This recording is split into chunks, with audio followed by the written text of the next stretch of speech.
What's going on, everybody? Welcome back to the channel. On today's menu we have our Unchained deck profile. Let's get right into it. So some quick theory about the Unchained deck. This is a going second deck. The idea is that we destroy our cards to get advantage and use our opponent's monsters to link into our Unchained souls.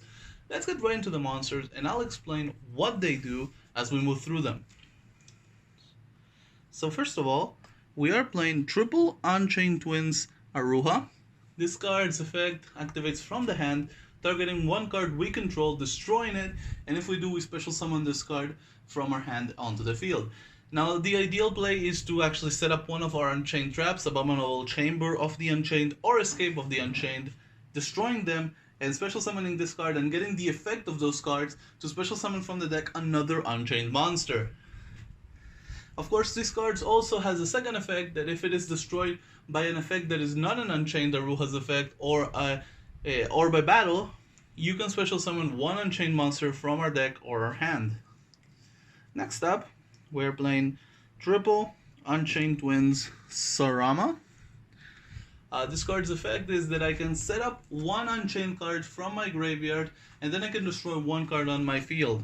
Ideally, you would set up one of the traps, use a different turn, or set up one of the monsters and destroy another monster. Now, like Aruha, Sarama's effect says that if it is destroyed by an effect other than Sarama itself, or by battle, you can special summon one Unchained monster from my hand on my deck. This is a trend that will continue through our third Unchained Twins card, because we're also playing triple Unchained Twins Rakea. Rakea is the only quick effect of the bunch by destroying one card on the field. This is the only effect that it does. It does only just destroy, it doesn't get an effect after that. But the idea is that I will summon this card and destroy another one of my Unchains to get more advantage from this. Next up, we are going... Let's get this out of the way. We are moving into our Unchained Souls. I am playing double Unchained Soul of Disaster.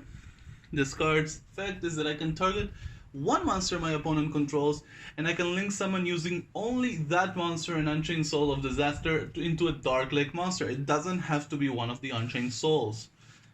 Next, I'm also playing Abominable Unchained Soul. This card's effect is that I can only special summon once per turn. If a card I control is destroyed by battle or card effect, I can special summon this card from my hand. That's one of its effects. And if this card is special summon, I can discard one card and destroy one card on the field. Now, of course, if this card is in the graveyard, apologies about that. Once per turn, if this card is in the graveyard during the end phase, if it was destroyed this turn, I can special summon it to this field back again. Next up, we're playing a small amount of hand traps. We are also playing triple Ash Blossom and double Nibiru. The idea is to disrupt our opponent as much as possible we can. So, let's move into our spells. We are playing triple Abomination's Prison. This is the searcher of the deck. I activate it and I can search any Unchained card that I want.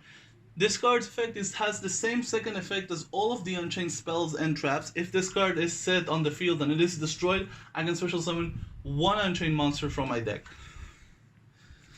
Now, since our extra deck is not especially needed, but it is nice to have, but we are also playing triple Pot of Extravagance.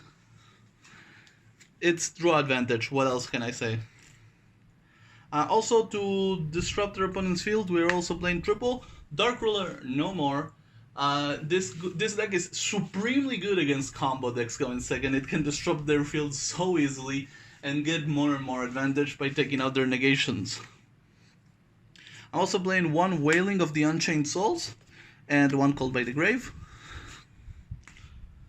For our traps, I'm playing Abominable Chamber of the Unchained, 3 of them.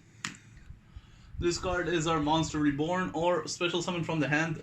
As the same, usually it's used by setting it on the field and destroying it with a card effect so we can summon one Unchained monster from the deck.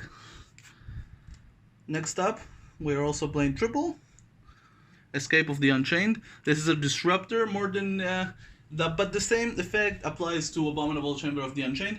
If this card is destroyed while it's set on the field, special summon one Unchained monster from the deck.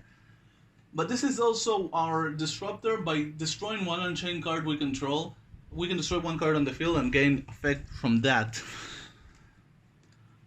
Also, we're playing triple impermanence to round up our hand traps, and since battle isn't necessarily completely, we're also playing double evenly matched on the main. We want to destroy our opponent's field as quick and as efficiently as possible. Let's move right into our extra deck.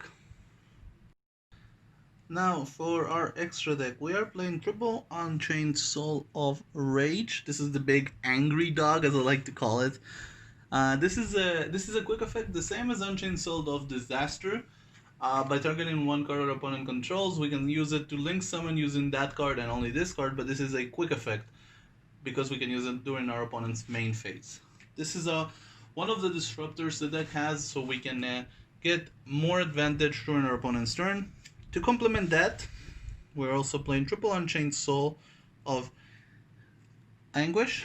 Sorry, couldn't read that right for a second. This card's got the same effect as Soul of Disaster. It's not a quick effect. We can use it during our turn. This card shares an effect that Unchained Soul of Rage has, that when it's destroyed by battle or card effect, we can add one Unchained card from our graveyard to our hand. Continuing on with the Unchained Link monsters, we're playing triple Unchained Abomination. This card pops so much. This card has so many effects that pops cards on the field.